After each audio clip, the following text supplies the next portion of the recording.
Listeners everywhere, welcome to the Movie Show with Joel and Ryan, the weekly fix for your screen addiction and a trusted source for discussion of all things film and television. Please keep in mind that for the purposes of this podcast, Joel and Ryan are not acting as journalists, but rather fellow moving picture enthusiasts. All of their opinions should be taken as such. Also, please be warned that while Joel and Ryan may seem like petulant children, they are, in fact, adults who may occasionally use adult language. While they promise to bleep out all the worst words, it's a good bet you will still understand what they were saying. And now, with no further ado, here's Joel and Ryan.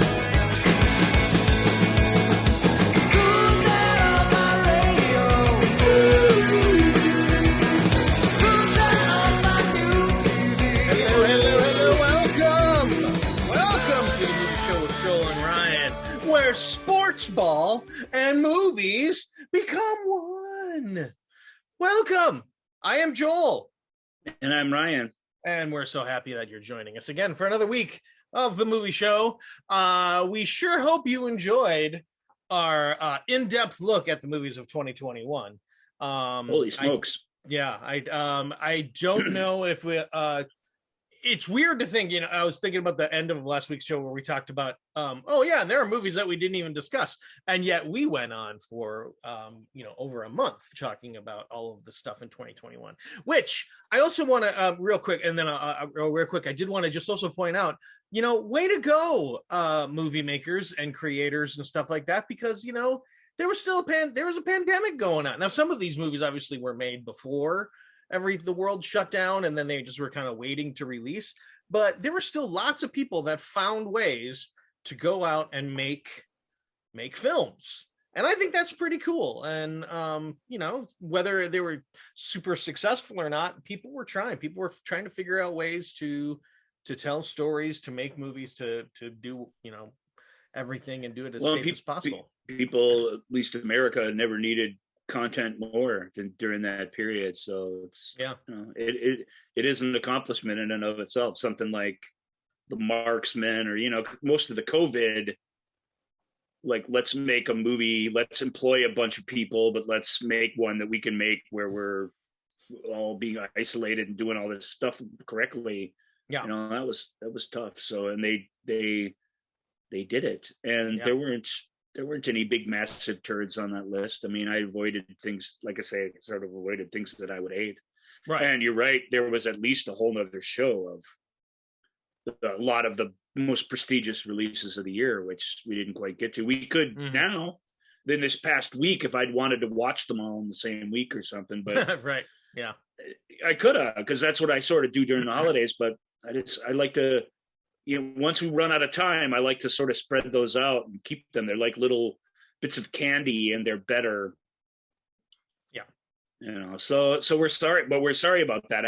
If there had been a way to see West Side Story or Nightmare Alley, there is now, but if there had been a few weeks ago ways to see those where I didn't have to go to the theater, I definitely would have saw them, included them. But it's fun. It gives us something on the show and something for you guys to look forward to. Sure. Which sort of segues into our sad news for the beginning of the show, kind of. Yeah. So it was announced. That's technically a segue, Joel. You're the expert on this. I don't want to. That's a solid segue. It was a solid setup to do where we do like a partnered segue right there. That was pretty good. I see. But this week it was announced in a letter to Academy members that the Oscars are not, in an effort to try to have a streamlined, more exciting performance, the telecast is not going to include several categories that are traditionally included in the Academy Awards, and we ain't happy about it. Which, read the categories. Sure. Documentary, short subject, film editing, makeup and hairstyling, music original score, production design, short film animated, short film live, sound effects editing, and best sound.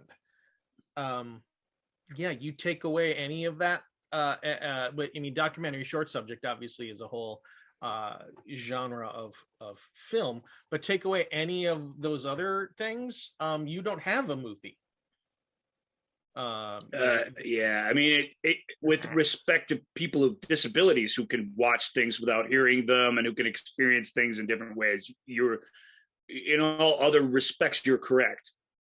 Try watching the Oscars telecast without editing, without music, without sound, and without hair and makeup styling, and I guarantee you it will not be an enjoyable thing. Yeah. So the short films have been on the edge of being sort of moved to their own place for years. But editing, you know how important editing is to any sort of movie? Even if you are precluded from watching the visual aspect of a film, even if you experience a film blindfolded, the editing is crucially important. And film editors, it's an industry award. And it's an industry night, and for them to just, I could go on and on. I could go on and on, but with how disgusted I am by that. It's not that those awards or those speeches can't be kind of boring when the whole army of sound effects editors go up there, and even in the last few years, they've kind of seen the writing on the wall, and they have one of them speak for them, and they try and get through it in a hurry. Yep. You don't always see that with the more in front of the camera or higher up the hierarchy filmmakers, but these technicians have kind of known this isn't going to last forever, and I just hate it. I think it's shameful. This is the only award show that covers this stuff, and it's the most important stuff in film. Yeah, so it is. I mean, we've talked for 5 years now. We have talked about film as a collaborative art form, that it is art created by, like you said, and there's an army of sound effects editors, but literally that's what the credits. How often do we rail about the fact that the credits get cut off when we're on streaming services because it's jumping you right to the next thing in the queue or whatever. Shameful. But it takes. It's not that it's not the viewer's right to skip the credits, but you should be, the onus to skip the credits should be on you, the viewer, not some service that you're getting the thing from doing it for you. That is frustrating to me. I agree. It's I mean, documentary, short film, animated short film, live. Those are you could almost look at that as like best rookie. Because so many of those creators end up going on to create larger projects, and that's part of how they get move forward in the industry. The Oscars mean more to those categories than they do to any others, because that's the only time they get their moment in the sun alongside these other things. That's crucially important to what the Oscars are. We can be cynical about the Academy Awards, and we joke about them constantly, but they provide us with a lot of jumping off points for discussion, and we've followed them rather diligently for all these decades. So we're fans of the Oscars. I think it's fair to say that, and I'll just say it officially, we're boycotting not so much the Oscars, because these awards are, as they say, still being given, which is appreciated to some degree, but they're not being telecast, they're not being broadcast, they're not being shared with the world. These things are being buried for purely commercial readings. As we had a lot of people chime in on this subject since we announced on Facebook that we're not taking part in the telecast or won't be talking about it beyond this little moment in time until they fix this. And I sympathize. Like, people are worried the Oscars are going to go away, and one person who wrote in said, "Oh, that's my Super Bowl. That's my big thing that I get excited to spend the evening with." And I get it. I've become a little too cynical to feel like that about it for quite some time, but I remember that feeling and I appreciate it. But if it's just us. We're just a movie podcast that's a nice handful of kind people care to listen to every week. So we don't have any power, but we just feel like we're a movie podcast. We're given opportunities to take a stand on something related to movies that I really feel strongly about. I mean, that stuff the fact that the crew people and the heads of these departments who represent this vast amount of people that worked on the thing are just being pushed aside. I can't fathom that. It's and music composing. I mean, come on. Yeah, the score. Are you kidding me? This original score is that is saying that people like John Williams, Bill Conti, Ennio Morricone, I mean that they're just like, you know what, they're James Horner, Hans Zimmer. I mean, the list, Jerry like, Goldsmith, the list could go on and on and on and on and on. Me. That, you know, their work is, that's not that. Their contributions of films, we would like to recognize them. We just don't think America cares about them. Yeah. And they might be right about America, but they need to rise above those simple sentiments for the sake of TV ratings. Yeah. Because I'll say the last thing I'll say, and then we'll move on. And because this is a weird time, a weird, dark time in the world. And it's weird, but we have what we think is a fun, relaxing and enjoyable show coming up, we hope. Joel likes to hype the show. I'm always like, we'll see when it's over. Yeah, well, I think, if it's fun, but we'll have fun. You will. It's just to get the ratings up. It's to get people interested back in them. Yeah.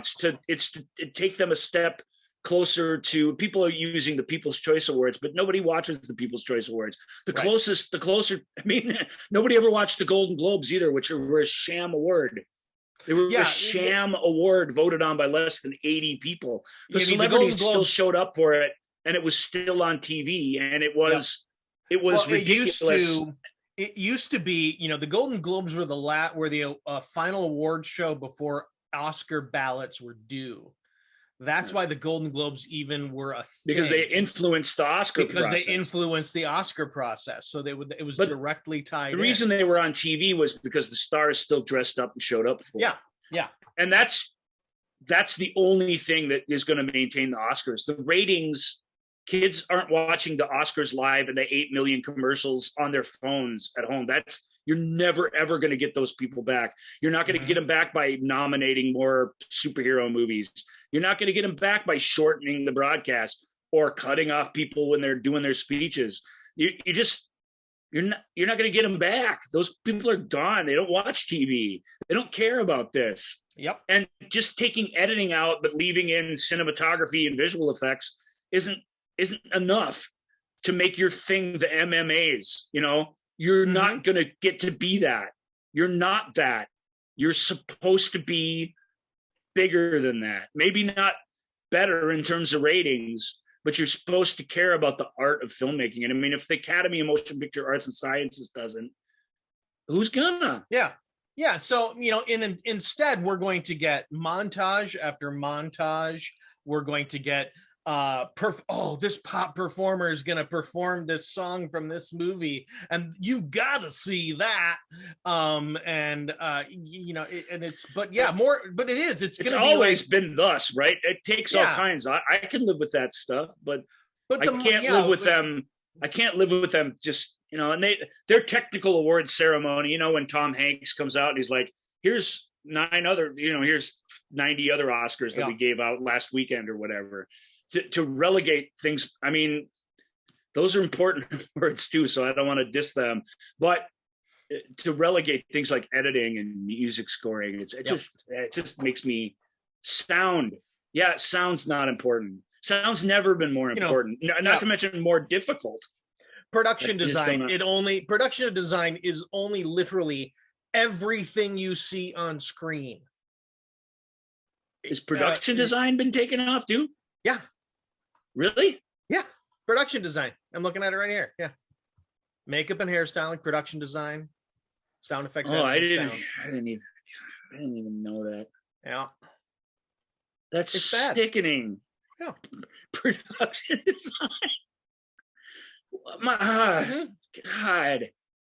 We will not be discussing ever from this point forward until they make this right, the telecast or the broadcast of the Academy Awards, period. We'll acknowledge the awards We'll still have our alternate awards. Mhm. We'll still have all the awards that have come to this point, and there's those speeches and those ceremonies. But if they don't have respect enough for their own industry to just blow people like production designers and art directors off, my God, then what are you? Yep. You suck. Yeah. After carefully listening to feedback and suggestions from our film community, our network partner, and all those who love the Oscars, it was evident we needed to make some decisions about the broadcast that are in the best interest of the future of our show and our organization. No. Nope. It's bad. No, bad. This is a bad choice. It's a bad decision.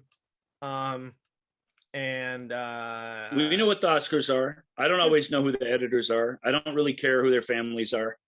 I get it.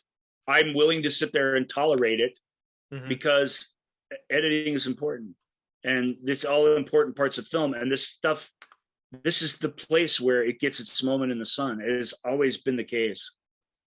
Yeah. And their ratings are going down because they're not, no offense to the people who wrote in, which we appreciate your opinions a lot, actually. We really appreciate the discourse. That's what we want. So we were excited to get to have those interactions, but it's not the Super Bowl. It isn't. So this idea that you can get back to that, where everybody's, watched you and were held captive, and no other, even the other networks still don't put anything up against the Oscars. Right. It's everybody else out there. It's everyone else. They can watch anything they want, and they don't want to watch you. That's you still get watched by millions and millions of people. Yeah. And to deny those people the chance to learn a little bit about the things that go into filmmaking, and to relegate those things to off-camera, quote, Oscar moments, it's shameful. It's disgusting. We're really super, super disappointed in the Academy over that. Yep. Yeah. So, I want to thank, especially Danny and Erica, for engaging us on the Facebook page. Yeah, that was Movie awesome. Show with Joel and Ryan. Great points. Great passion. We can't thank you enough for a real love of what the Oscars represent. Yeah. So and a real fear that they'll go away. I just don't think they'll go away. Will they be diminished? Will they be on? Well, at some point, will they just be on some,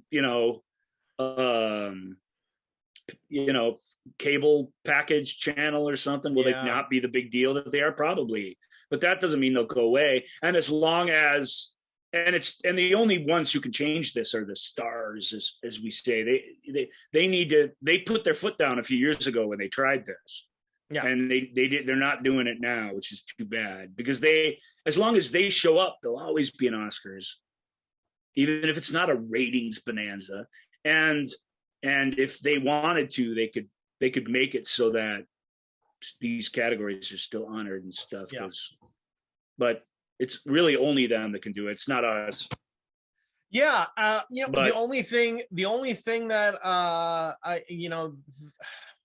the only thing that I can think of that would, I don't know that this would even do it, is just more people going to see movies in the theaters, which of course is contingent on it being safe to do so.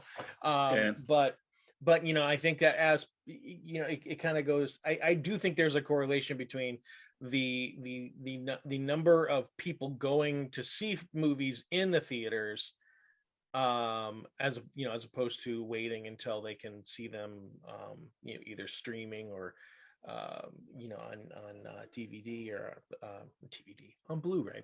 But I think that there's, if there was a genuine interest in the cinematic experience, maybe that would be, the Oscars, when they'd be able to say, no, look, we can, we should have all of these things back on TV. Well, that's another storm that the Academy has weathered pretty nicely, which is that the best and brightest films aren't hits in the theaters. Mm-hmm.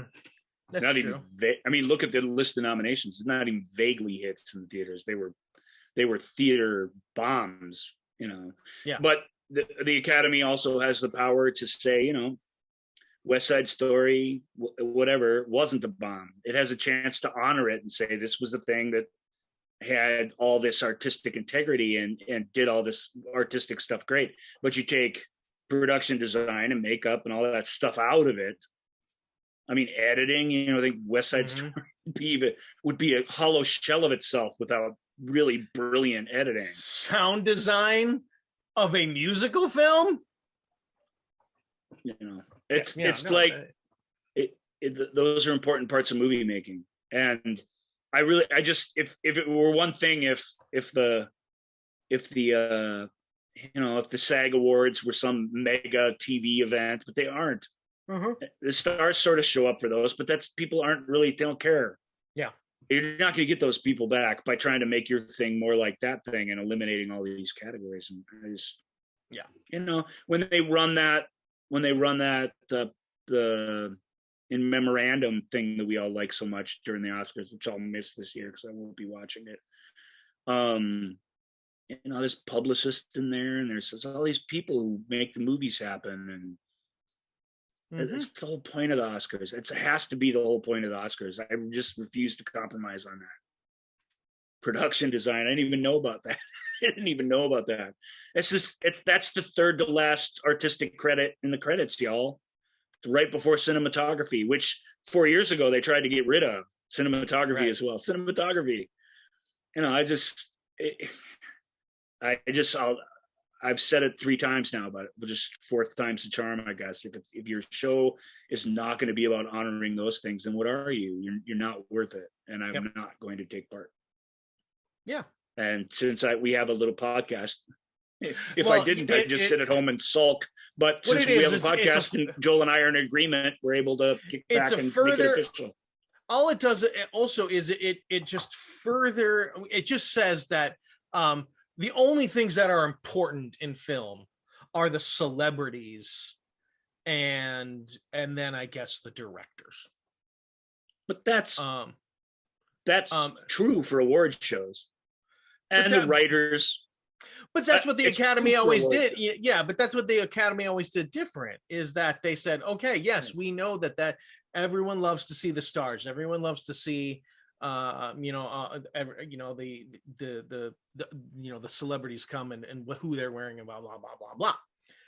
But the Academy always said, yeah, but we're also going to make sure that we help grow the industry by showing people all the other aspects of what go into a film. So that people at home watching, some kid who's like, I don't want to be on camera, but I love movies. Oh, wait, I can just sit in a room and splice it all together and make it all make sense and make a joke land because it's edited correctly. Oh, okay, great. The amount of worthless crap that takes place over any Oscars, broadcast throughout the years is extensive. It's at least as much as the useful stuff where the people are honored and they actually have something to say briefly. Yeah. So they've been trying to make it more exciting and to make it less long. But to me, I think it is a bit of a big behemoth, and they should just embrace that part of it. Maybe we're just old guys who don't want change, but this is fundamentally changing something to make it more, I don't know what the term is, more pandering to people who don't want to engage in what the film industry actually is. And it's heartbreaking to me. So there you go. Yeah. I guess they feel like they can get better viral videos on Twitter and TikTok. Well, that they might be able to achieve. I mean, that sort of post-show discussion stuff, they might be able to get a little more of that doing it this way. But like the ratings, the ratings being in decline, you're just not going to get back the people that you've lost to the trillions of other kinds of content that there are out there for them. Yeah, sorry. No one's going to be, you're not going to be able to go, hey, Hyundai, hey, Applebee's, we have found a way to get those viewers back so you can pay us more money for your ads. And maybe we may be greatly underestimating the rights, the broadcast rights, and what that money provides the Academy to function. It's possible. It's possible. So it's not like all financial concerns are not a concern. Mm-hmm. But again, I just still think this is totally wrong. All right, let's shake it off. Let's shake it off. Let's shake off the ickies of the Oscars. Maybe I'll throw in a little. It is not in the file. It is not. Help us shake it off. Oh, that feels so good. It does feel good. It is not. So, dear listener, we production design will not be in the broadcast. It is not. That's how they should have announced it. So we, as you all probably know, if you are avid listeners of this podcast, Ryan and I also like sports. We're big watchers of the sport ball, and so we and there have been many purveyors of athletic endeavors who have, after their careers maybe are over because of age or injury, have decided to take a turn on the silver screen. And today we are here to talk about some of them, celebrate them, question them, go, what did that really happen? And so we just thought we'd take a fun little jaunt down Hollywood way via the diamond, via the gridiron, via the pool, via via the hardwood. I'm trying to think of via the pitch. I'm trying to think of other, via the octagon, via the squared circle. Anyway. I was just going to say octagon, but I didn't want to get in the way of your... So we are going to be talking about athletes who made the attempt to turn into actors. And we did have some cutoffs. So it's, it is important to make, we're not going to be talking about like Kareem Abdul-Jabbar. Great athlete, amazing athlete. But did he go on to star in films or really even contribute to film in an actual acting sort of way? I mean, Kareem Abdul-Jabbar was a guy with a great sense of humor who would show up as himself basically in things and do different stuff, which we like him, but he's a good example of somebody we would leave out. An athlete who's famous, Mary Lou Retton. I don't know how many TV shows she gets appeared on, but a lot. It's not exactly acting when you just show up as you, or even you in disguise, in a thinly veiled disguise. So we tried to stick with people who, really did the actorly work of portraying a character, and and we're active and extensive parts of moving a story forward, and also that they played at the highest level, because there's tons of people who, like Burt Reynolds, played college football and stuff like that, but he's not. We don't think of him as an athlete turned actor. We think of him as an actor who used to play sports in his past. There's a jillion people like that, and there's a few people on our list that ride that line, and you can kind of decide what you think is an elite athlete or not. You may or may not agree or disagree with our threshold, but we did give that some consideration. Because there are some that they may not have, they weren't stars, but they did play, however briefly, in the highest, at the highest level of that sport. So those were kind of the parameters that I set for this, and as a jumping off point for Ryan and I to kind of start bantering. But the idea of an athlete turning actor is not a new sensation. All the way back in the 40s, Esther Williams. Sorry, I just lost my screen here. There we go. Esther Williams was a swimmer, and she she was the the most dominant swimmer of the day, and she was unable to compete in the Olympics. So this one is actually kind of right out of the gate. We're kind of riding the line because she was, she competed internationally and everything. But the 1940 Summer Olympics, she did not compete in because a little world war broke out. And so she did not. However, because she was a beautiful woman, obviously, and had charisma and appeal to the masses, she MGM said, hey, why don't you come and be on the screen with in our Aquacade, they called it. And that turned into roles alongside Mickey Rooney and Andy Hardy, and so she did all of these films, and weirdly all of these films would somehow end up would have some sort of aquatic element to it.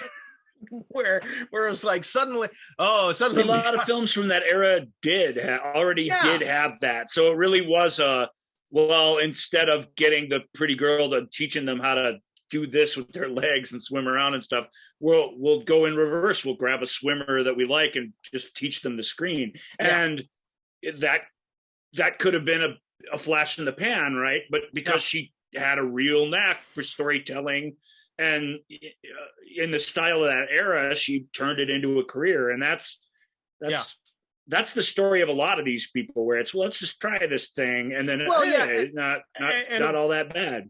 And of course, at the time of the studio system, they're like, okay, we're just going to sign you, and you're going to be under contract, and we'll pay you. You'll get a paycheck every week, and then we'll just figure out things for you to do. Right. And hey, Van Johnson's making a movie. Why don't you go over and be in Van Johnson's film for a while? Okay, cool. And the same sort of thing happened with Johnny Weissmuller. Johnny Weissmuller most famously was Tarzan. This was 13 times, basically. Yeah, and he was a competitive swimmer. He won five gold medals in the Olympics. I can't remember which Olympics. Let's see. I think it was more than in the 20s. Yeah, 24, 28. Maybe just those two Olympics there. Yeah, 24 and 28. Yeah. So he won the Academy. He would have been unlike Esther Williams, who was renowned in her sport. Johnny would have been like a superstar of sports. Yeah. Of his era that everyone knew, not everyone, but millions knew by name before he was cast in this sort of iconic literature, what turned out to be an iconic film role. Mm-hmm. And that was the fun trivia, and everyone knew. It was one of those things where it was, did you know? And of course everyone knows, but it was the part of the conversation of Johnny's whole film career was that and the Tarzan movies are no great shakes. None of them are really good, but they're all really fun for what they are. And they were big populist entertainments of the day. So in that brief time, admittedly, I mean, he did other roles other than Tarzan, but after Tarzan, he spent many, many years playing Jungle Jim. That's right, Jungle Jim. So, not at all a Tarzan-like character. Totally different than Tarzan. Completely 100% different. A legally, necessary amount of ways. It's a fun story, Johnny. That's the first one that I knew. Where it's like, oh yeah, watching Tarzan. That guy was a gold medalist many, many times. Like, that's neat, huh? Now look, he's Tarzan. 5 golds. He set world records, and it was like, oh my God, he's an American hero, and there he is on our screen. We can pay a nickel and go see him. It was great. We also had Sonja Henie, who was a Norwegian figure skater, and in classic, that classic beautiful figure skater. She competed in the 28, 32, and 36 Winter Olympics. and and then she went on to a film career as well, with Fox, with Daryl Zanuck signed her, and it was Studio System, so it was this beautiful woman that that had that it factor on screen. So she was a big star of the late 30s and early 40s. So this idea of athletes turning into taking a stab at acting isn't anything that is new. Obviously the crossover makes sense because you're talking about people who are very physically fit and know how to do something over and over and over again at a high level. So they have a mindset, and they have some sort of charisma, especially if they're in some sort of individual sport, like figure skating. There's an artistic element to that. Obviously that is part where they just get that right part, like Tarzan, where you don't even really have to talk Tarzan, much. And they go, you don't even really need to do the Tarzan yell. Just open your mouth and we'll dub it in later. We'll put it in later. We'll put it in be post. able to hear it over the cameras or making so much noise over here anyway. Yeah. Another, but since we were talking about swimmers, to kind of go into the modern era here, one of the we think of Jason Statham as a guy who is sort of an action star, is like a martial artist and action star, but actually as an athlete he competed for Great Britain in the Commonwealth Games as a diver. So he so for a while he was diving at the highest level. But he had taken some martial arts classes of different disciplines and stuff in his youth. But it wasn't until he got to Hollywood and like the Transporter films and Revolver and then the Fast and the Furious stuff, that he really But how did he break in? Through the Guy Ritchie, Guy Ritchie's films, Lock, Stock, and Two that's important. Barrels, I mean, that's important. Snatch. The fact that he's gone on to make a bunch of long, empty, crappy franchises, which nonetheless make money. Yeah. The cool thing is that he got into films because he was this working class tough guy. That's how he came across on screen. And that was very much who he is, and was very, very natural and at it. And that's kind of neat. Yeah. And that, so it was a few small roles in some, especially in like Snatch, that but very memorable on screen. Very memorable. And so then it's like, okay, we can start building things around this dude, and he's clearly a savvy enough guy to make that happen. Well, and once in a while, now that I've said that his movies suck, I mean, every once in a while one shows up where it's like, whoa, that's pretty good. Yeah. So he litters them in. He sort of does the best scripts, I think, that come along, but it's fun that he started out the martial arts and stuff. The I Kick Ass was less important in the start of his acting career than the I can look at you and scowl at you and be scary. Like the acting part really did sort of make him what he was, which was cool. Before he was even an action star, he was this, pretty effective supporting actor. Right. And I always thought that was neat about it. And that is still part of his makeup. That's why to my opinion, that's why he's still around. Right. In spite of terrible performances in the Expendables. This list goes on. Once you become one of those guys who does that kind of movie, it's tough. It's a cycle that you pretty much have to ride for your own career's sake. Yep. And then you just do the best you can within it. He's always better because he's Jason, because he's because he's understated in his delivery and stuff. He always comes across a little better in those types of movies than some other guys. But whether he, when he gets his sort of grumbling, his menacing grumble, he gets to do with an accent. It helps. That accent helps. Yep, man. that helps. But yeah, so of course now he's sort of known more as a martial artist. And of course there have been several other martial artists who have. But he's aging, and when his martial arts go away, he'll still have something to offer. Which is good for him. I mean, that'll work. He'll be able to be the aging thug, or the former thug that, or the big boss, or the big boss whatever. that has worked his way up through the ranks, and he'll be fine. So there have been other martial artists. Bruce Lee, the most notable martial artist on film, was never actually a professional athlete. He just was someone who learned kung fu and all the different martial artists, and eventually created his own style, but never competed. So that's why he is not on the list.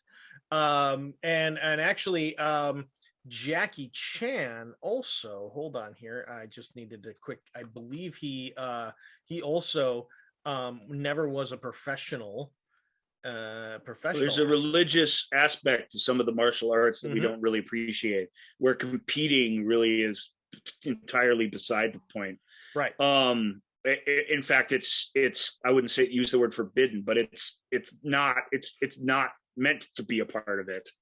Really. Right. It's a discipline and an exercise. It's not good sport in the eyes of somebody like Bruce Lee. I don't know about Jackie. I haven't heard him talk about it much, but Bruce is on the record about what all that means to him, and how it's a higher thing than a pastime for people to bet on. But a couple one of the guys who that Bruce Lee helped give a career to was Chuck Norris, who was a martial artist, competed internationally for several years in his youth after he got out of the Air Force. Air Force. And so he and of course Chuck Norris is Chuck Norris. He's a walking meme. But he on screen is best known for, in the 80s as part of that that big one-man army sort of films that we got a lot of, the Rambos and things like that. We had Missing in Action and Delta Force. And then he, in the 80s, Invasion USA, yeah, Silent Rage, Forced Vengeance, Karate Commandos, but yeah, then of course he turned into he had huge success with Walker Texas Ranger, which not only I should have had this queued up, but now it just made Walker Texas I'll do it Ranger for you. I'll do it for you. Go ahead, finish your thought, and then I was going to say it has the most cringeworthy, one of the most cringeworthy television moments in the history of everything.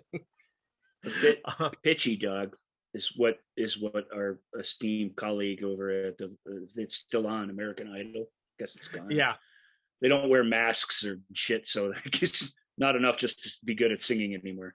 Yep. So, but here you go. You ready? Yep. In the eyes of a ranger, the unsuspecting stranger had better know the truth of wrong from right. When the eyes of the ranger are upon you, anything you do, he's gonna see. When you're in Texas, look behind you, because that's where the Ranger's gonna be. Sorry. Well, yeah, no one told you were gonna get a beautiful vocal performance from. It's a terrible vocal performance. It's a stupid, egotistical actor who's bad in everything, even his own TV show, thinking he can both write and sing a theme song, and demonstrating for America how wrong he is about both things. But I've seen plenty of Walker Texas Ranger episodes, because again, it's the end of this era, but it's still very much part of this era where There's 3 channels. Mm-hmm. It's Friday night, man. If you don't have a date, Walker, Texas Ranger is really, truly, and sadly the best thing on at 8:00 tonight. Yeah. And you're going to probably sit there and watch it, because what are you going to do? Just sit in the dark alone with your own thoughts? Probably not a good idea at this point. So I know that song. I know it backwards and forwards. I wasn't planning on singing it for y'all today, but I know every detail of it. And it shows you everything that is that was fortunate about Chuck's career, and everything that was just so horribly, horribly mistaken about it. He's an evangelical bigot, and he's part of several like fraudulent infomercial scams. And I mean, he's the worst. I hate Chuck Norris. And I even hated and refused to have a sense of humor about his meme era, where it was just fun to joke about like how awesome he was when it was clear he wasn't awesome. I never laughed at a single Chuck Norris joke, because Chuck Norris is a terrible person. You heard it here on the movie show with Joel and Ryan. But to his credit, he was a marginally successful early amateur martial artist, and he was also a terrible actor. So at least his acting went with his sort of. There you go. Here's my favorite Walker moment, real quick, and it actually features Haley Joel Osment in one of his early acting roles. It's okay, Aunt Alex. I'm a man now. Oh, thank you. That reservation still standing? Barely. And how you doing, little partner? Fine. And it's little visitor now. Atawoyoli's how you say it in Cherokee. Oh, well, pardon my French, but I'll be damned. Walker told me I have AIDS. Walker told me I have AIDS.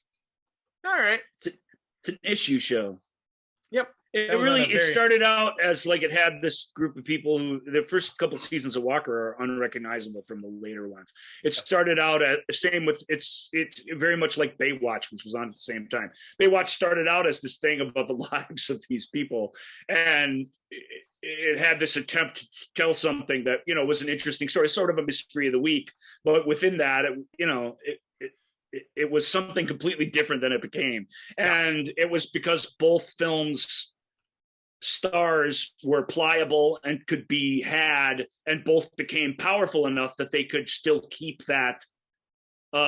David Hasselhoff calls it the sort of Michael Landon sort of meaning of the thing intact. Which, if you watch any Baywatch episode, you'll find it has that kernel of, we're going to learn something important today. We're going to tackle some issue that's affecting people. He really was socially conscious, but as you heard, in the most wrong-headed and silly and stupid and clumsy way imaginable.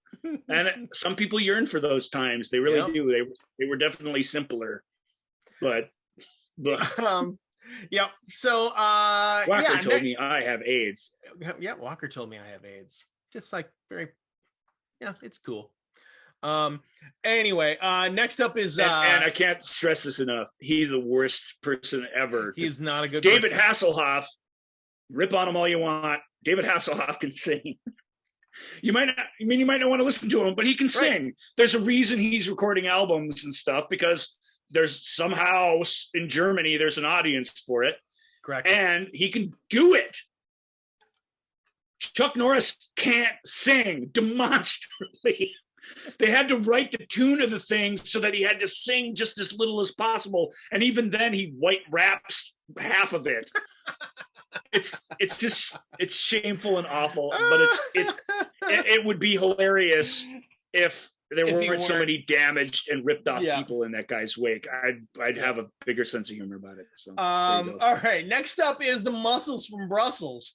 It is Jean-Claude Van Damme, who was he started off as a martial artist, as making the Belgian karate team, competing internationally. Then he went on to try to improve his physique, and he eventually became a Belgian bodybuilder, like he would win titles in Belgium, but mostly, of course, he is the guy who who gave us such amazing martial arts films as No Retreat, No Surrender, Bloodsport, and the Kickboxer series.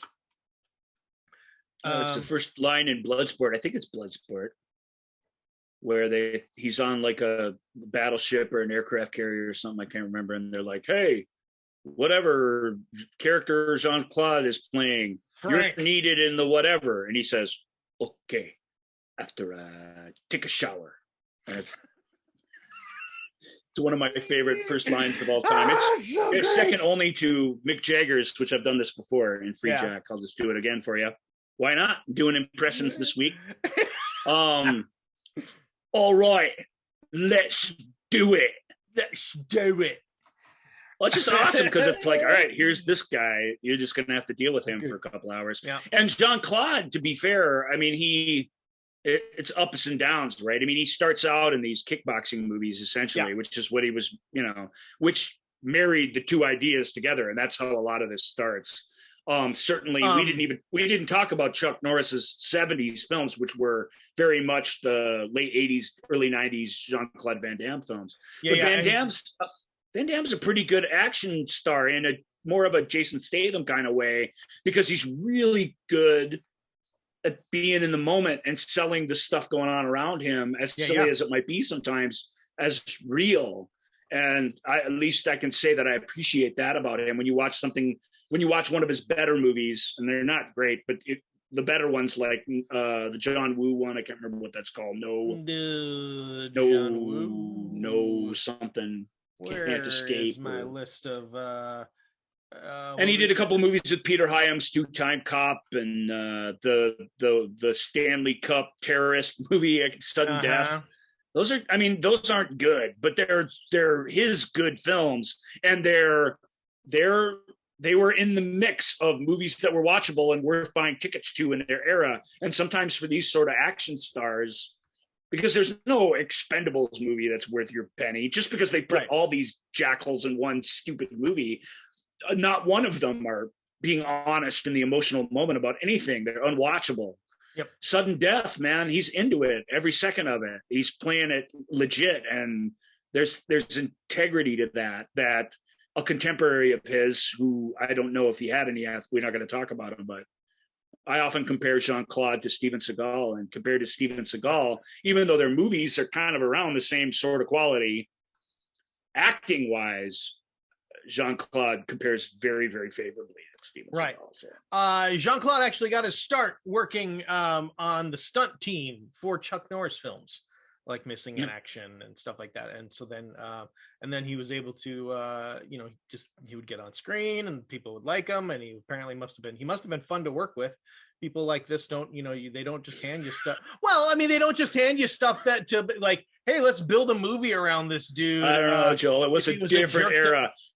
Jean-Claude Van Damme once hauled off and kicked a guy across the face on purpose, a stuntman, without telling him. And when asked why he did it, he answered, "I wanted him to take the kick."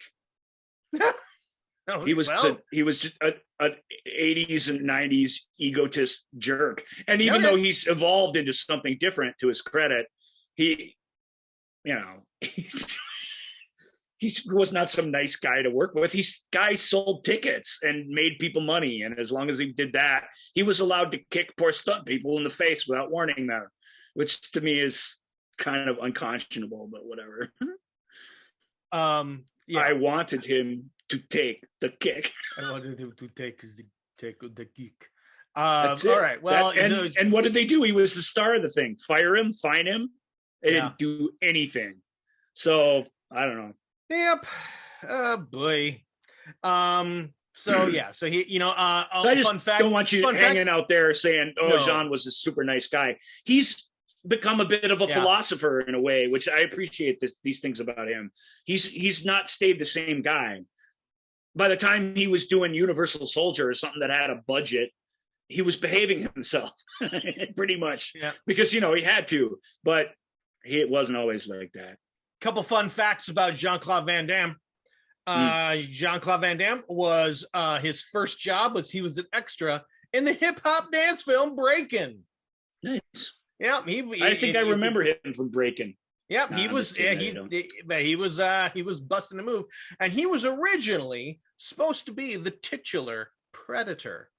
He was on set, and a bunch of his stuff was shot and everything. Yep, but it was like the outfit was too hot, and he kept passing out, and everything. So and he's like, yeah. So he's as important for the modern Predator as we know it as anybody, because the failure of that experiment to work out ended with them creating this thing on the fly, which is sort of crazy. Yeah. That's kind of I forgot about that little bit of trivia. That's fun. He was almost the Predator. He was almost the Predator. And he would have been a weird, like, salamander type Predator. Like, it was going to be very ninja. It was going to be very fluid, very ninja, very stealthy, sort of, very lizard-like. Very lizard-like. All right. So next up is bodybuilding. So Jean-Claude Van Damme was a bodybuilder and a champion bodybuilder. And obviously, are bodybuilders athletes? Well, it takes a lot of athletic ability to get your body to that size and discipline and everything else. So we're going to go ahead. There certainly are athletes. Whether it's a kind of sport that brings notoriety, worldwide notoriety to you is another question, but it's certainly athletic competition. They put those guys through the ringer, those bodybuilders. That's true. Things. That's true. So he, of course, the most famous bodybuilder turned actor. We won't spend a lot of time talking about him because they're really. I mean, what more can we possibly say about him? Is Arnold Schwarzenegger. He was Mr. Universe. He was the guy. And he was able to amazingly parlay his amazing physique into an acting. Well, it starts with a documentary about bodybuilding. Right. So he's part of a very successful documentary movie. Well, I mean, he was like in Hercules in New York, where they dubbed over all of his dialogue. That wasn't before. No, that was He was Arnold Strong, and then he was a deaf mute hitman in The Long Goodbye. He was in 1976. He was in Stay Hungry, a movie. I remember that. But then, 77 came Pumping Iron. Pumping Iron is what is the first time you can take him serious, because he's in his element in it. It's not to say that I like Hercules is hilarious. It's very fun to watch Arnold Schwarzenegger with somebody's else's voice coming out of their mouth. It's because it's so weird, because he's such an icon now. But Pumping Iron sort of made him, and his lack of natural, although clearly the ambition was there, because I got that all jumbled. I thought Pumping Iron and everything, him trying to break into movies, came after that. And that's not true. Then he always wanted to be a big star and was working at it the whole time, which shows you that from a career-minded standpoint, this was not something that just happened to him, which is kind of neat, which fits with what we know about him, actually.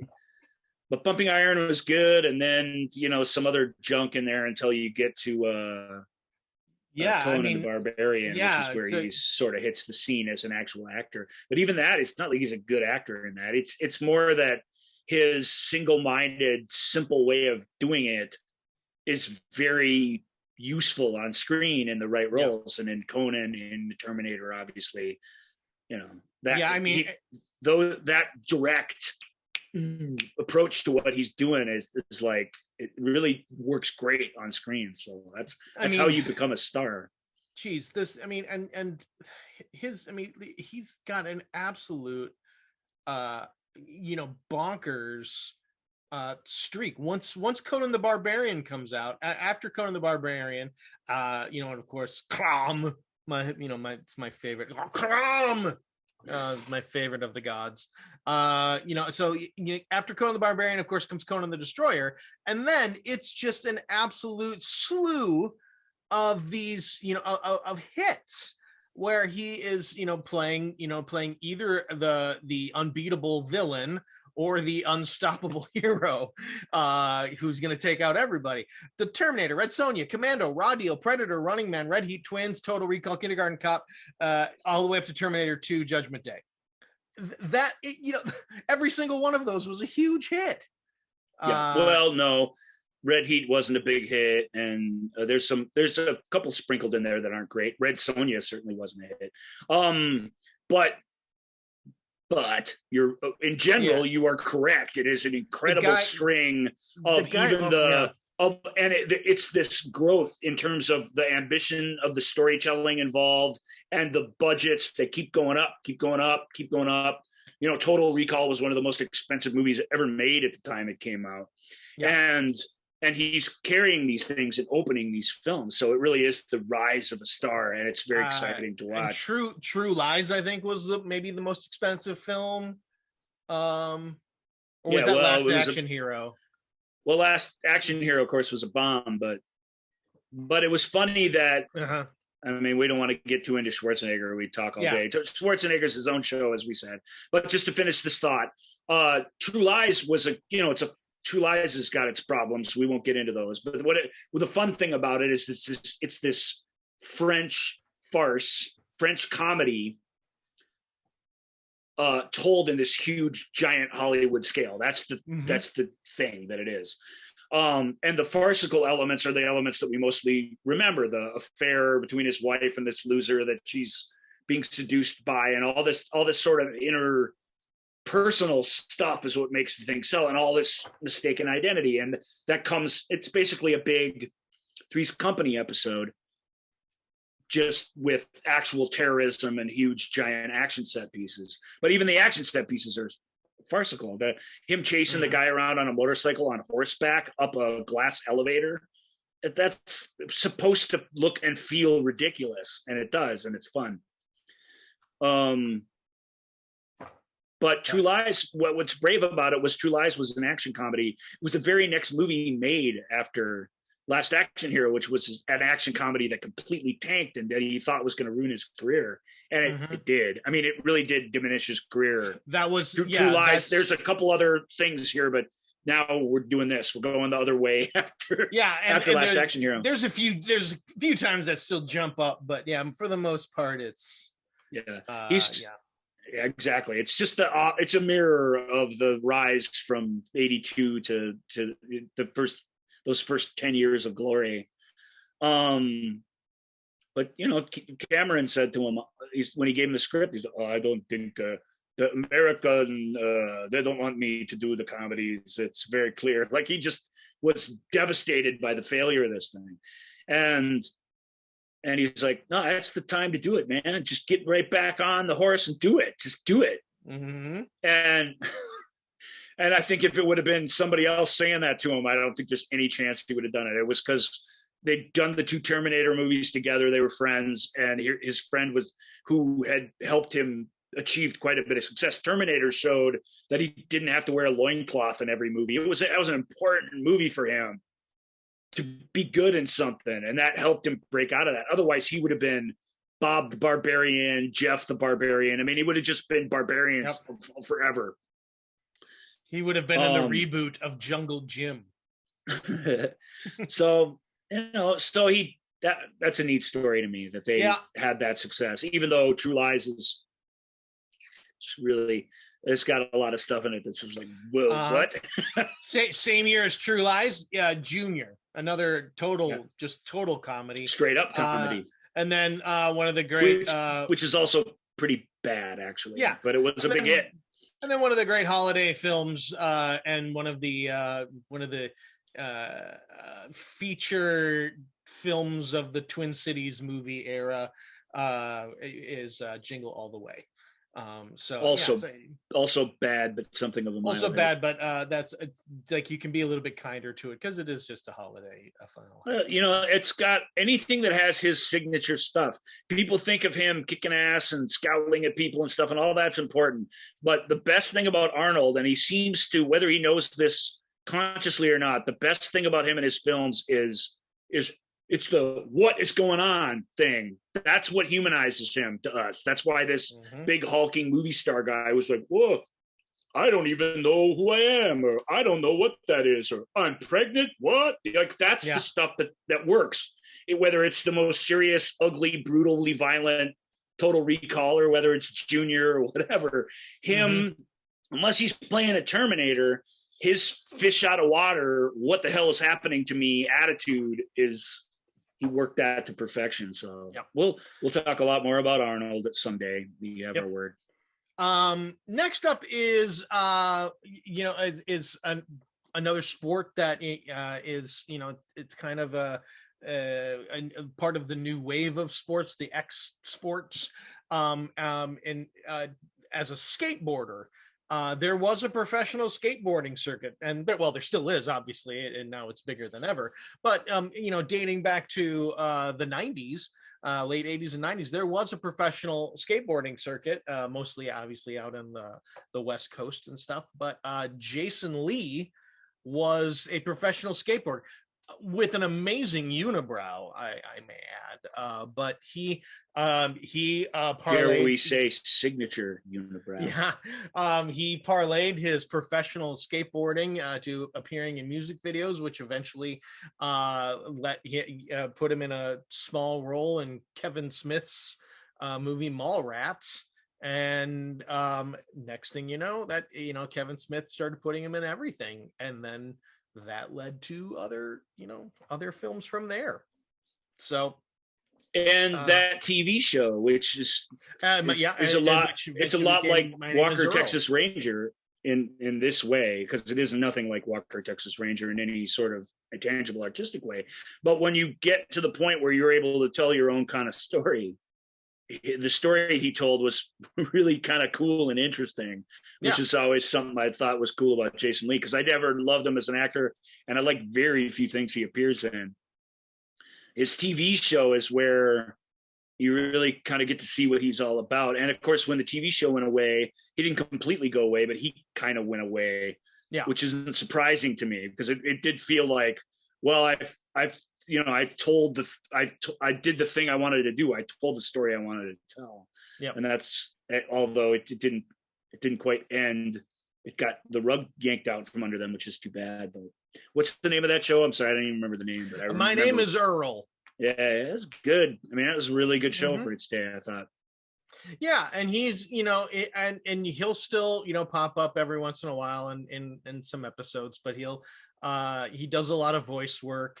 And of course there's the Alvin and the Chipmunks movies, which I have a feeling they'll probably continue to ask him back for as long as they keep making them. I don't know. And those pay the bills, baby. Yeah. But in front of screen career, deliberately, it's very clear. This was not Hollywood deciding he was no good anymore. He deliberately took a different path, not quite Rick Moranis, where he just fell off the face of the earth, but like Tom Hulse and some other people who just get to a certain point and they're kind of like, it's not, or Gene Wilder would be a good example. I'm doing it and I am what I am, but I'm going to kind of do it this way. I don't want to be responsible for everybody and everything anymore. And that's cool. I respect that. Yep. So now we go to, I was going to say there is another section here, but some of the weirdly, the sport that one of the sports that I would have thought would have had a larger contingent of people who have gone from this sport into being on screen is baseball. But there are hardly any baseball players that almost none. Yeah. Jackie Robinson played himself in the Jackie Robinson Story. Got really good reviews, but did any, never didn't turn into a movie career, but I mean, you go way back to, Ty Cobb was in several movies where the main character was sometimes even named Ty Cobb, but would be like, he's an accountant, but also occasionally plays baseball. But it's not parlaying your baseball career into a movie career really anywhere that we could find. Or did we? We didn't. Did we? Bob Uecker's the only one who really. Even that doesn't count. But he never was. He wasn't never the lead of anything, and mostly he's just a personality. And he's a punchline. He's a punchline, yeah. He's the great one in commercials, in the movies he shows up in. But Bob Uecker's a punchline. He's Mr. Baseball. You know him as soon as you see him and hear him. Yeah. And you're the same guy in everything. That's not really an acting career, although it is. He was in more movies than I'm ever going to be in. I mean, you can't deny a Uecker, but it's and soccer players, even big time international soccer players. Pele was really the only one who made the attempt. But of course, he was just only in he's in a couple soccer films, most notably Escape to Victory, the greatest film ever created. We'll be talking about Escape to Victory yet this year in depth. Yeah, we will. Which will be fun. But Vinnie Jones is the other. Vinnie Jones is really the only other footballer to really make the transition into films. Kind of in a Jason Statham type way where he just gets to play the heavy. He was known as, that's what he was on the pitch.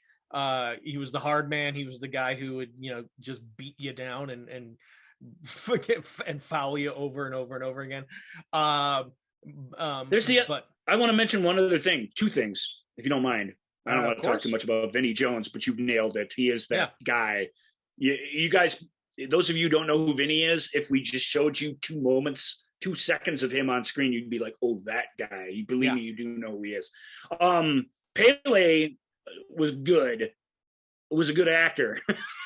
That's an important distinction. Yeah, he was only in 2 soccer movies. He may not even qualify for this list. But when we talk about him in the future, we're going to talk about him as an actor because he is a good actor. He's really, really natural. There's another guy I can't remember. He's a British national, but an Indian of Indian descent who was a tennis player. And he's in a bunch of movies too.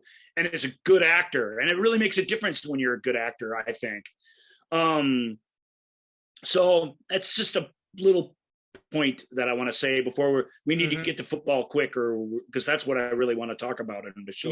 We'll run through the hockey's another one. Not a lot of hockey players make that transition from being on the ice to being on camera.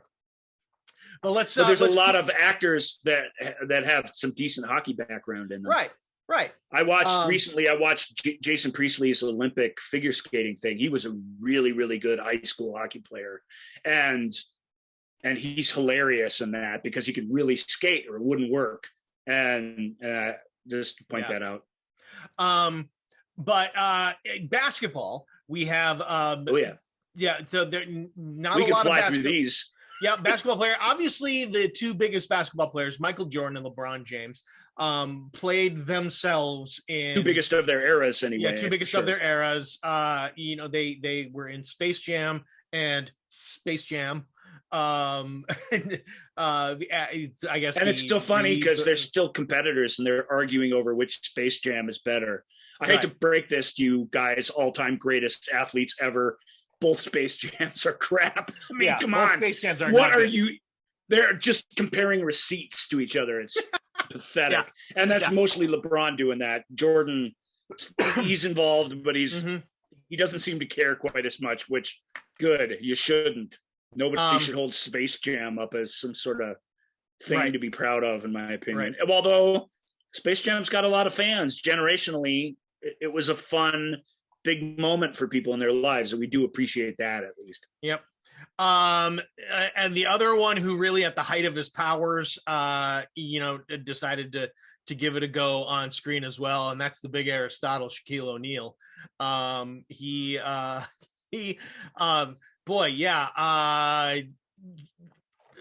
My gosh, Kazam. I was like, what is the name Kazam, of that thing? yeah. Kazam.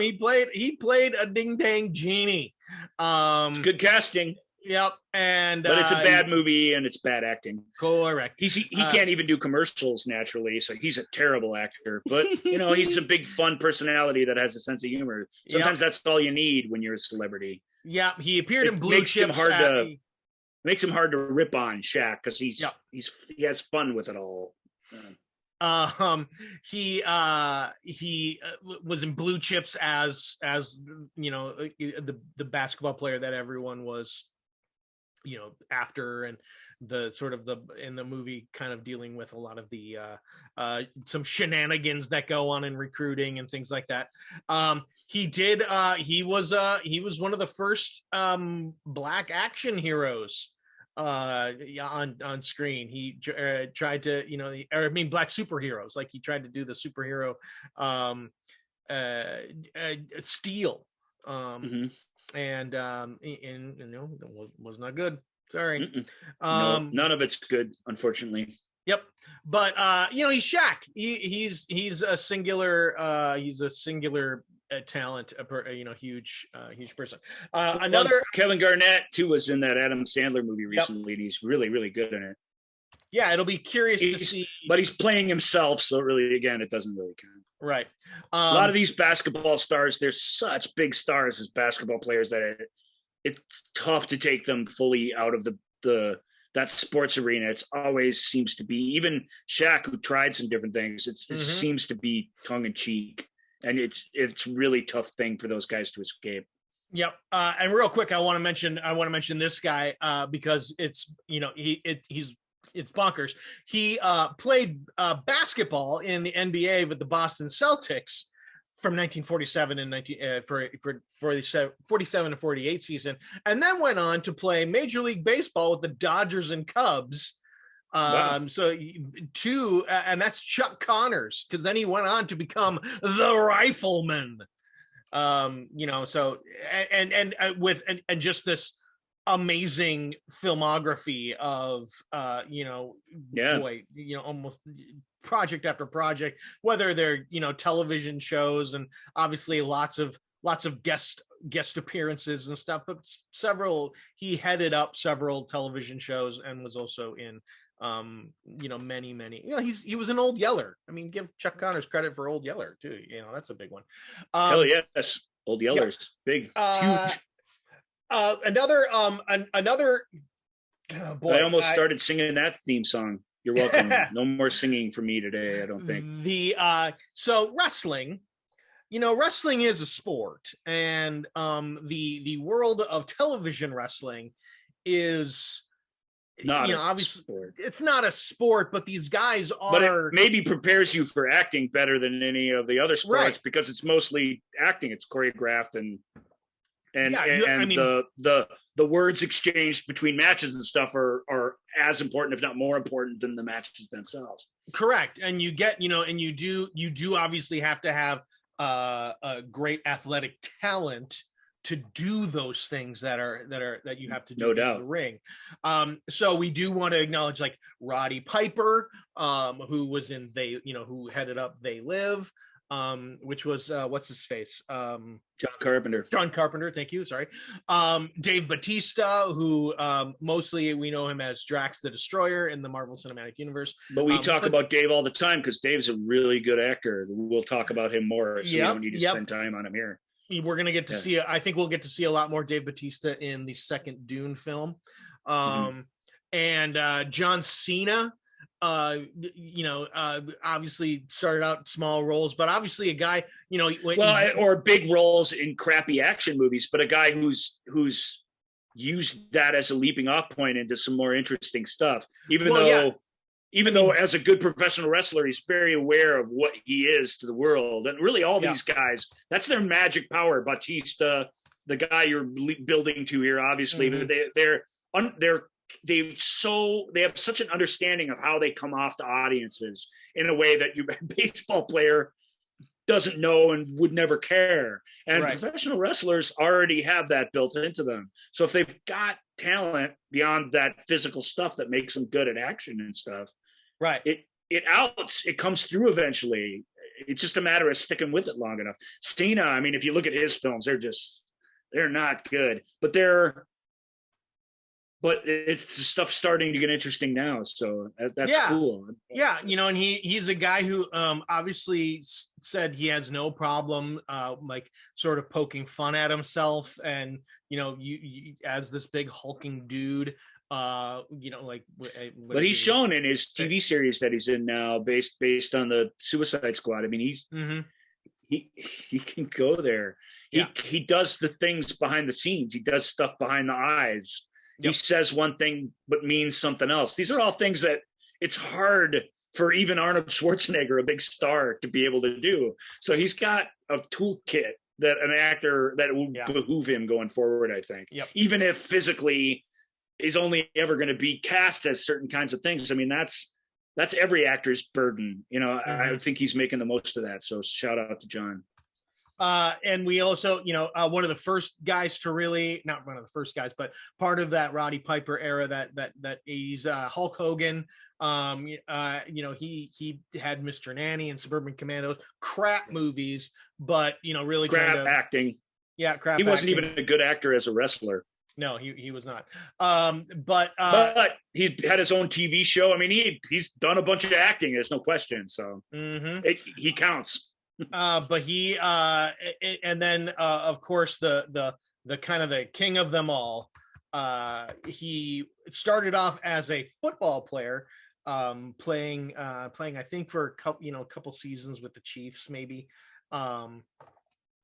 But that of course is, and now he's literally like the biggest star in the world, Dwayne "The Rock" Johnson.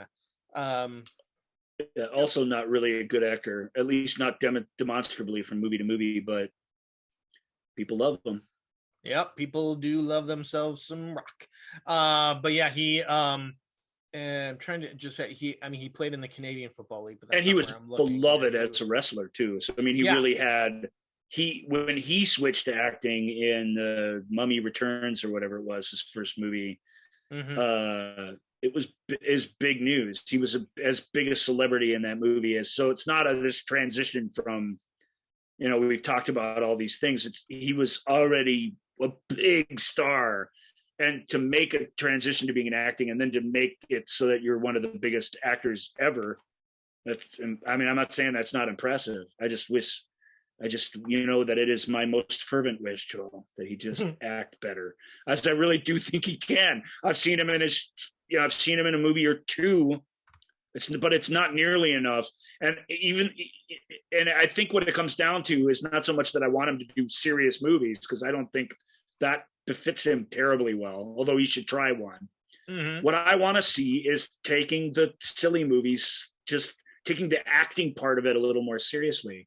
And he can do it. He does it in spurts, but he just doesn't let himself do it for a whole movie. And maybe that's the Roger Moore in him. Maybe he just finds that undignified or something. I don't know. Maybe just trying to give the people what they want. That's certainly not a sin. I think there's a lot of that. I think he just has a desire to he's a showman. He's a showman. He's a performer. He's capable of a lot more than he gives us on a regular basis. I'm convinced of it. I've seen the evidence of it. I just wish there was more there. Right. If they're going to put you in a Harrison Ford style role, try doing it that way. That's all I can say. It's still a fun, silly movie. The people are still getting the Rock. You can still wink and say a funny line with a twinkle in your eye, but try and be more present in the stuff that you do. I'm so desperate for that from him, because his movies, not all, a bunch of them you can say whatever. You've heard us talk about the most recent ones the last few weeks. I just feel like the biggest star in the world has more responsibility to represent the craft better, especially because he can. If it was Schwarzenegger, this is not something I never said about Schwarzenegger and would never say, because he gave us all that he was capable of. Clearly, it's on screen. You just get the sense with Dwayne that it's just not quite all there. It's just not willing to really do that. Right. The stuff where he's dealing with the concussion and stuff in the Ballers, that's good. That's really, really good. that not everything's ballers. It's not that dark, cynical look at the seedy side of the world. That's a specific project. But his acting in that show, I don't even like Ballers, but his acting in it is really solid. Bring a little bit of that, man. Bring a little bit of that darkness and that magic and that realism to the next Red Notice movie, and I'll be so grateful for it. Just a little bit more, not a whole ton more. We don't want you to be something you're not. We don't want that of our movie stars, but little more. Look at what Tom Cruise does. He waltzes through each movie, except when he doesn't, and those moments when he isn't are what make the whole thing fly. I want more of those from The Rock. So that's my little tirade on him. Well, I'm sure he's a listener, so he'll take that construction criticism to heart. Yeah, I'm sure I'll get a text from him tomorrow afternoon, just going, dude, what's up? Couldn't we have done this privately between friends? Yeah, that's what he'll say. I know him pretty well, and I would say, and we'll respond back to him going, hey, we calls him like we sees him. But he's a friend. No, he's awesome. I mean, because he is. What was he when he was wrestling? The people's champion. That's what he is. I get that, but be brave, man. You have all the money. You've had all the success. The beginning of the Super Bowl this year. The beginning of the Super Bowl this year with a billion eyes on him, and and all of these football players, and he is just commanding the stadium to introduce both teams. It was glorious. It was the most cheesy Hollywood epic thing. It was so fun, and he just. I disagree with that 100%. Oh, really? That leash demeaned us all, in my opinion. I thought it was demeaned the sport.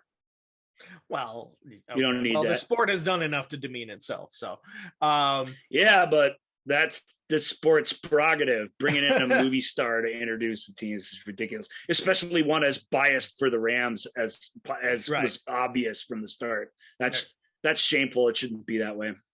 Boo.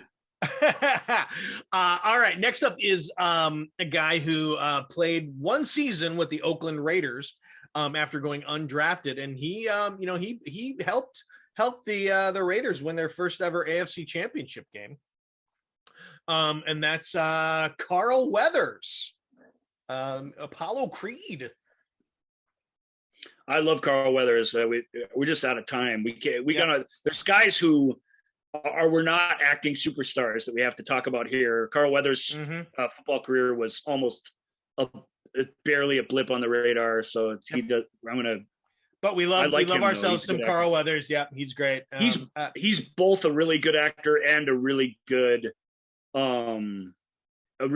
postmodern version of himself, both, which is really exciting.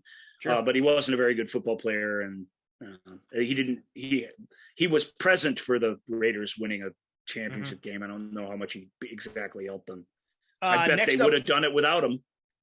Next up is a guy who was a Pro Bowler 14 That's no times. Disrespect to Carl, though, he's an actual actor. Bravo. Yeah, Carl's great.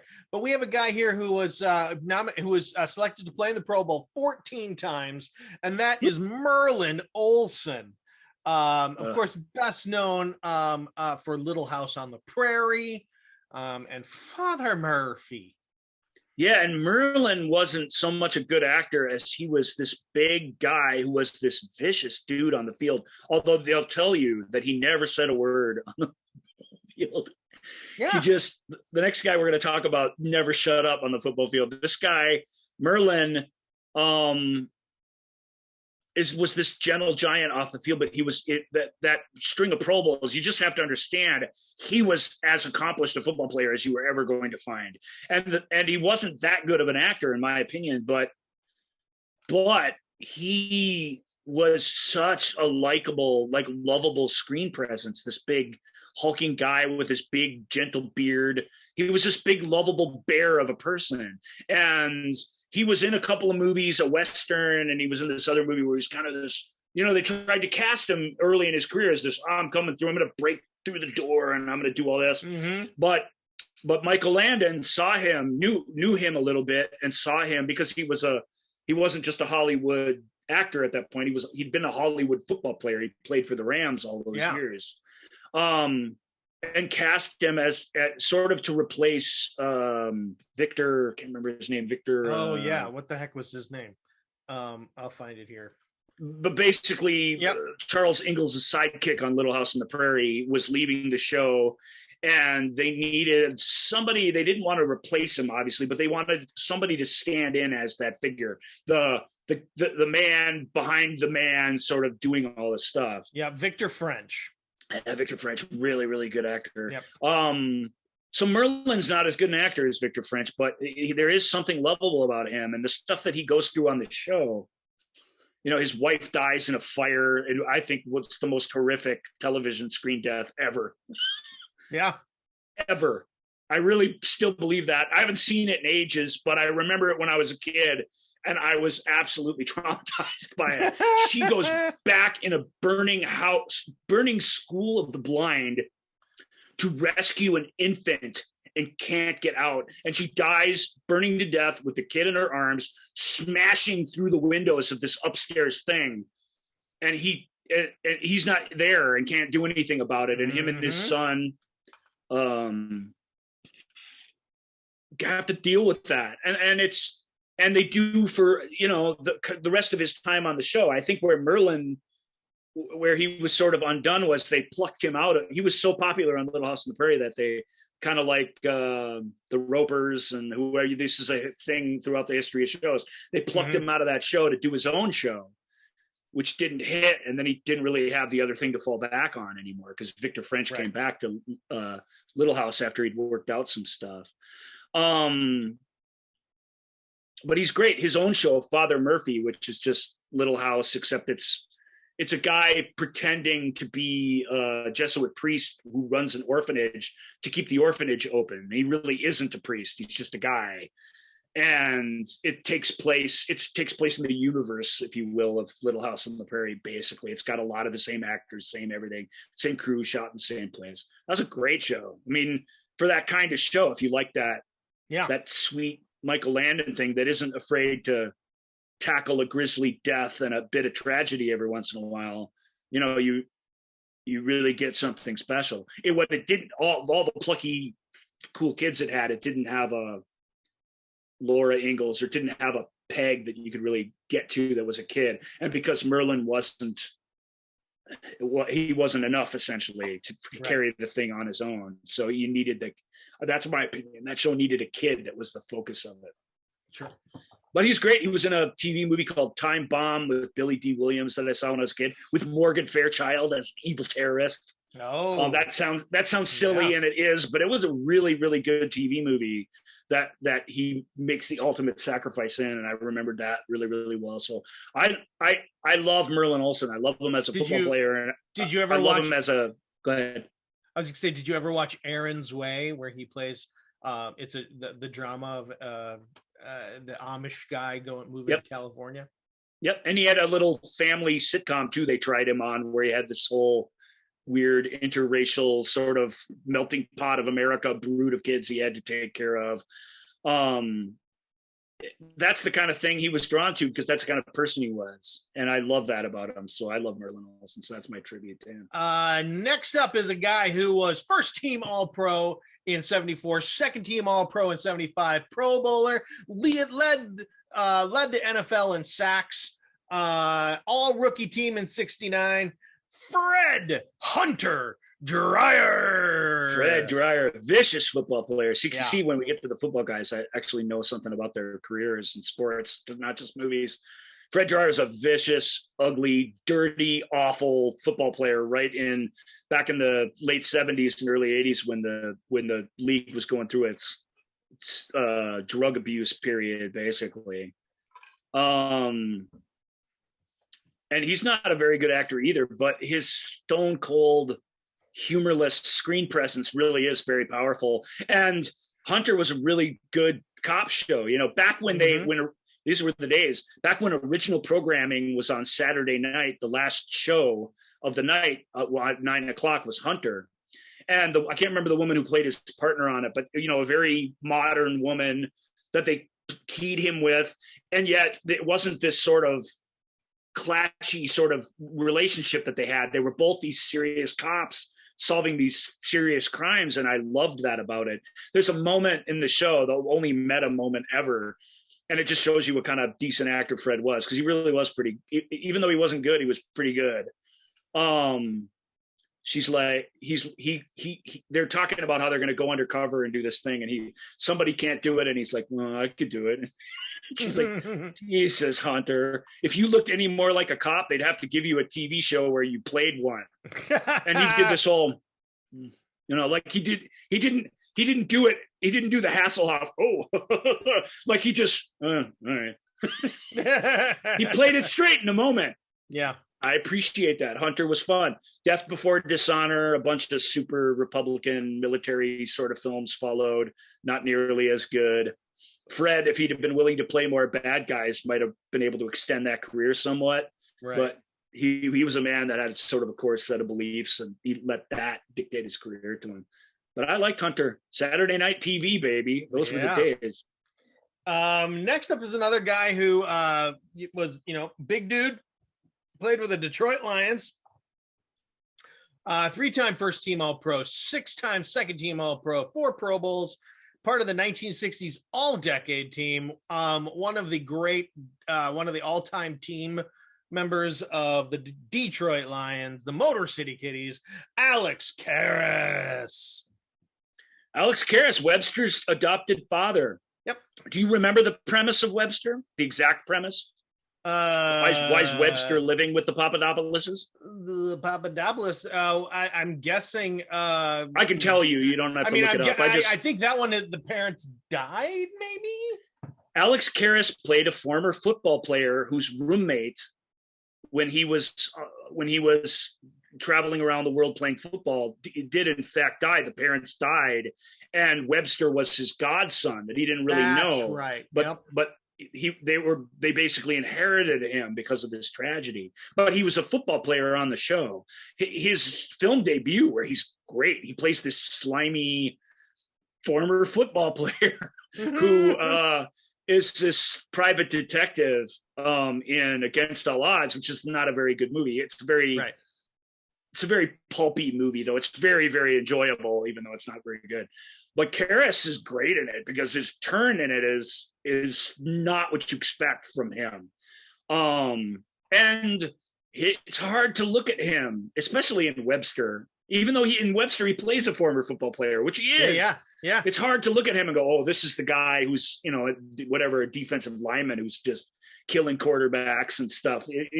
He's a warm guy on TV. Mm-hmm. Even a character in Against All Odds could have been a lovable loser in a different movie, but he just got himself into too much trouble. Yep. I loved Alex Karras' acting. Truly, it was it was like Merlin's to some degree. It was a little low key and a little but that helped. If you're going to do a show like Webster and it's going to be an issue of the week and Webster learns something new all the time and it's all Webster's takes and Webster's reactions that make the show work, then you need Alex and Susan Clark to sort of play it straight. Otherwise, the whole thing is intolerable. You know what I mean? So they did a really, really good job of that, I thought. And he obviously had maybe is most famous for playing Mongo in Blazing Saddles, where he punches but right. Again, not a lead role, so that's why we didn't. No, but a super memorable role where Hollywood took a brutal football player. I don't know how to express that enough. Fred Dryer, Merlin Olsen, especially Fred Dryer. Fred Dryer more brutal than even good. That's the reason he was good. Without that, I don't know that he'd have been any good. Alex Karras and Merlin Olsen were talented enough; they probably would have been. And said, "Oh, you're the big thug or whatever." But even Mongo, he comes around. His inner warmth or whatever, his humanity comes through, and that's why Alex was a good actor. So Mongo's, I would have forgot to mention him. I'm glad you reminded me. Yep. He's great in that. Yeah. A guy who was literally, one of the greatest defensive players in NFL history, Super Bowl champion, 3-time first team, second team all pro, 8 Pro Bowls, part of the 80s all-decade team, defensive player of the year 1985 for the Oakland and Los Angeles Raiders. Howie Long gave it a go. He tried to be an actor maybe for a little bit there. And he's not a good actor, and it's apparent in his performances. But let's give him a shout out for the couple of things he did that I thought were pretty great. Because Howie doesn't need our approval as an actor. Howie and Terry Hatcher did these Radio Shack commercials back in the late 80s, early 90s, which were fantastic. And it's because on screen they were great together. And on screen he's part of the Fox sort of pregame show and has been for a couple decades now, really. And the reason he works on that show is because he's affable. He sticks his zingers in. He gets them in everywhere, but he does it in this lovable way that doesn't make you feel like anyone's really fighting with each other or whatever. And Howie, in that crew anyway, is the only guy that really has something substantive to say most episodes. And it makes a difference. It makes him stand out as the voice of reason on that show, even though he's the dumb jock on the panel, or at least that's what he was supposed to be. First time I saw Howie in a movie, it was Broken Arrow, where he played John Travolta's top henchman when they're stealing a nuclear weapon from a stealth plane.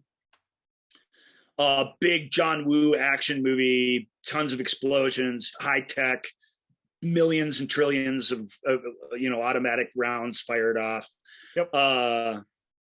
Howie's pretty good in that. Good enough screen presence, but then he doesn't talk much. He sort of obeys orders, and it has a moment or two where he's allowed to have something of an emotional reaction, even if it's being pissed or being bemused. Pretty simple stuff.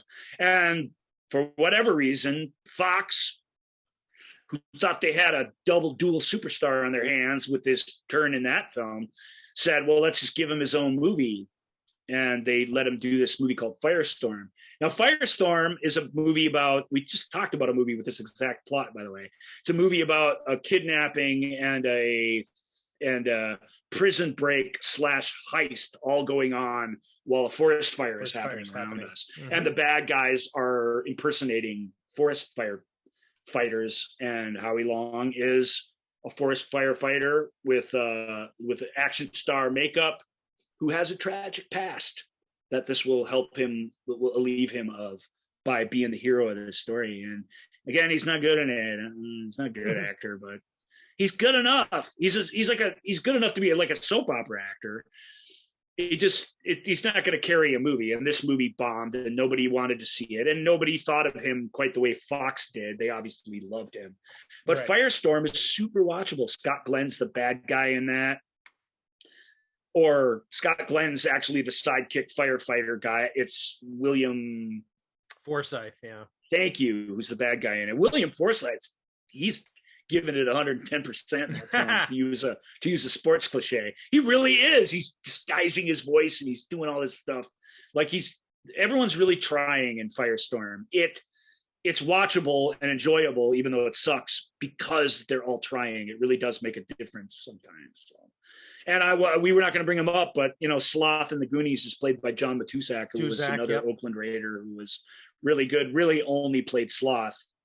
Yep. But he's worth mentioning because everybody loves Sloth. And he was in the great Ringo Starr vehicle, Caveman. He's fun in that. Yep. He is fun in that. All right, our final guy we're going to talk about is a guy who's pretty everywhere, pretty ubiquitous right now, and that's Terry Crews. Terry Crews got himself played football. Was drafted by the Rams. Played for, was on the roster with the Green Bay Packers and the San Diego Chargers and the Washington football team and the Philadelphia Eagles. In football, we call that a journeyman. He's a journeyman. Nevertheless, he was good enough to be given a second, third, fourth, fifth chance. Yeah. I mean, that's a talented athlete without a doubt. Yeah. And of course, he is, and he's one of the few guys, partly because he's a modern player, was a relatively modern player, but he's one of the few guys I remember watching play that we're listing here. So that's kind of neat. And he he's obviously received he's just everywhere. He's a host. Again, he's another one of these really affable big personality guys, and best known for Everybody Hates Chris and Brooklyn Nine-Nine, where he plays a really similar character in both. And at this point with Terry, I think it's hard to imagine him playing a different character. He might surprise me, but he is, like you said, he's sort of a game show he's this guy he is what he is. His personal authenticity is sort of what makes him work. And there's nothing wrong with that. That's awesome, especially when you're putting him in comedies, in little situations where he has to react to stuff and be kind of spontaneous. He's really great. Terry was also did a really brave thing, which he came forward as being physically abused as part of the audition process. And that's not to, sort of when the Me Too movement began, it's not to say that the women who were doing that were not being brave, or that he was being more brave somehow, but a big masculine ex-athlete guy admitting that he'd been through this and that it traumatized him was a bit of a breakthrough thing, the likes of which I don't think we really have much of a precedent for, even though there's no question that sorts of things went down. And I really super admire him for that and love him on Brooklyn Nine-Nine. My God, it's so, it's a different kind of acting. Everyone really on Brooklyn Nine-Nine, not everyone, there's some actual acting going on in that show, but that show is it's timing, and it's the sort of the magic of it, and it's just that step above anything resembling reality, which so it's sweet sometimes, and it's always really, really funny and corny and crazy, and it's you just glide through it and feel so great when you're watching it. And those sorts of things are, after all this talk I've done about take it seriously, be more into it, it does show that if you keep an open heart about something, you can kind of do it any way you want, and that will come through. Yeah. That's what I think of when I think of Terry. I remember when Stephen Colbert was going to do the Colbert Report, he was going to leave the Daily Show, and Jon Stewart was producing it for him. And he was like, we've done the test reels and all this stuff, and we think it's funny, but is it going to be funny every week? Me playing this guy? I mean, isn't that going to get ugly at times? And are people going to think that those things I'm sharing all the time are from me? Right. And Jon Stewart told him one of the wisest things I've ever heard anybody say, which was, no, you are such a good person that everyone will know it's an act, and that your true heart will shine through in every moment for as long as you do it. I'm convinced that's the case, or I wouldn't think it was a good idea. And that happens. And Terry's, I think, is the epitome of that. His heart shines through, man. It's bigger than life itself, and it just shines through. I love Terry Crews. Absolutely. All right. So that is our look at some athletes who have turned into actors. There are several, obviously, that we that were on the edge there. Caitlyn Jenner when she competed as Bruce Jenner, Gina Carano, Bubba Smith, O.J. Simpson, O.J. Jim was Brown. Jim Brown, Ed Marinero, Ronda Rousey, Lawrence Taylor, Mike Tyson, Rosie Greer. Oh, wow. It's like a whole second show, man. That's a really good list. These guys, but like Rosie Greer never really, he didn't actually like star in anything. He had bit parts, was more of a music guy. No, but Marinero is a really good actor, and Jim Brown actually quit football when he was the best football player in the world to be an actor. But Jim also never like carried films. That's why I didn't add Jim not really. Brown. But he was smart enough to kind of know he shouldn't, which is not a bad thing. So that's not a bad thing. So that's, and of course, another athlete. Actually, the reverse. This was an actor who tried their hand at athletics, to just not a good result, and that was of course Jinx the robot from Space Camp, who very, very brutally beaten by Vlad the Impaler in BattleBots. So I don't mean to end the show on a downer, but let's all light a candle tonight for Jinx, because he was really good, obviously, in Space Camp, but the roles didn't keep coming for him. And so, the BattleBots experience, obviously, because he was a robot, and this really isn't fair, he was actually allowed to fight to the death the way humans aren't allowed to. Right. Vlad the Impaler is not a sentient, isn't programmed with any sort of sentience. We don't know that for sure. I guess I don't. I can't say that. But anyway, we don't want to get into robot rights or anything. That's not what the show is about. But just everybody say a little prayer for Jinx. Say a little prayer. Pour one out for Jinx the robot. That'll do it for us for this week. Thanks, everybody. Bye, everyone. Thank you for listening to The Movie Show with Joel and Ryan. Remember, all views and opinions represented in this podcast are personal and belong solely to the speaker and do not represent those people, institutions, or organizations that the speaker may or may not be associated with, unless explicitly stated. None of these views and opinions were intended to malign or deceive. And now, here's the producers, circa 1982, to play us out.